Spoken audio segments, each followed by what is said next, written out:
दोस्तों, मैं आप लोगों के बीच में मूल विधि बताने जा रहा हूँ। मेरा प्रयास है कि आप लोगों को मूल विधि के विषय में जानकारी हो और उत्तर प्रदेश पुलिस या अन्य स्टेटों की पुलिस में दरोगा भर्ती में ये बहुत महत्वपूर्ण रहता है।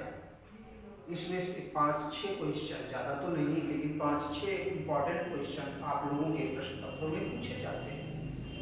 तो यदि आप लोग पहले से तैयार रहोगे तो आप लोगों को इसकी पूरी जानकारी मिल जाएगी। तो चलिए हम चलते हैं अपनी मूल विधि में, जो भारतीय दंड संहिता 1860 बताती है।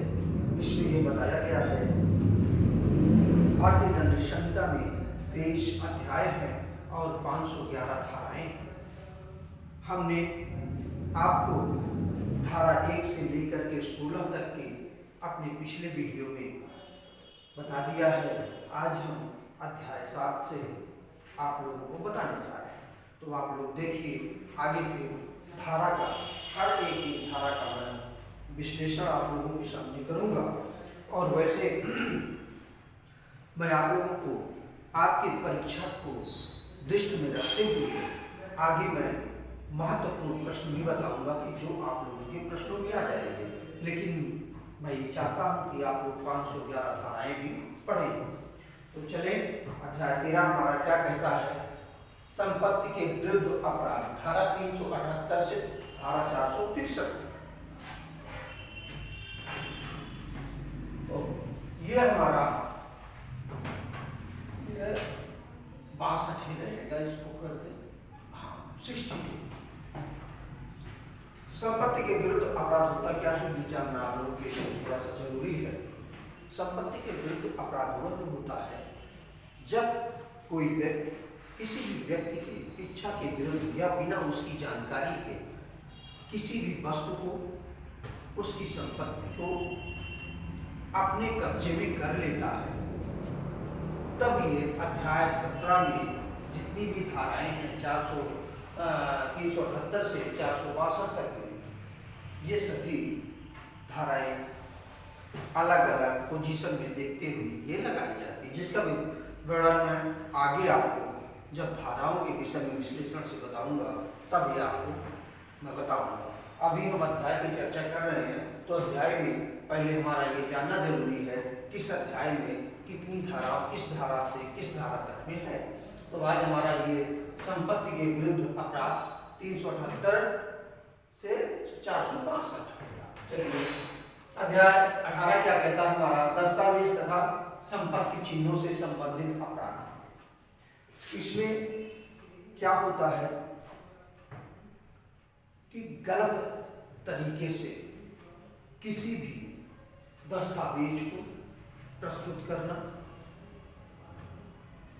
वो स्वयं जानते हुए कि यह गलत है और फिर भी अपने लाभ के लिए उस दस्तावेज को प्रस्तुत कर देना किसी भी कार्य के लिए। तो ये हमारा धारा 463 से धारा 489 तक में आता है। सेवा संविदा का आपराधिक भंजन, ये धारा 490 से धारा 492 तक। अब इसमें क्या है?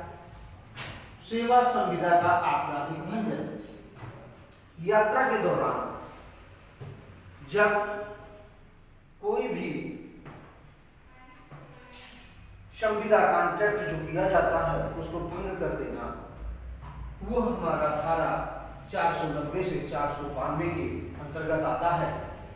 इसके बाद आता है अध्याय 20। हमने आपको अध्याय 17 बता दिया, अध्याय 18 बता दिया, अध्याय 19 बताया। अब आपके सामने है अध्याय 20, विवाह से संबंधित अपराध।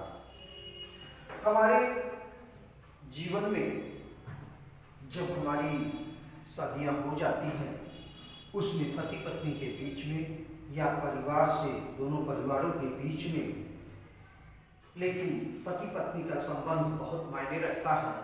उस बीच जो अपराध होते हैं वो धारा 493 से धारा 498 के अंतर्गत आते हैं।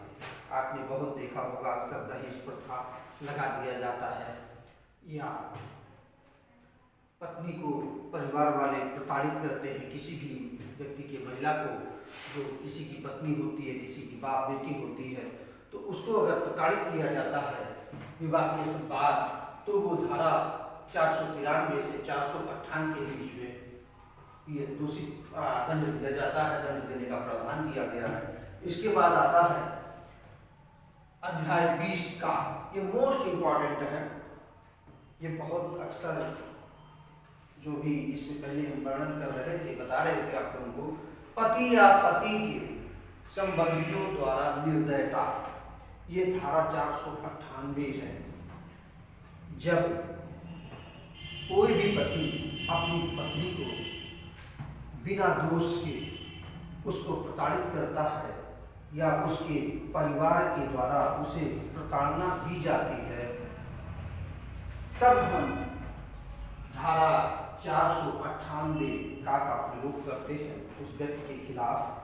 कानून यही हमारा बताता है कि उसके प्रति धारा 498 का लगाया जाए। फिर हमारा आता है अध्याय 21 मानहानि, 499 से 502।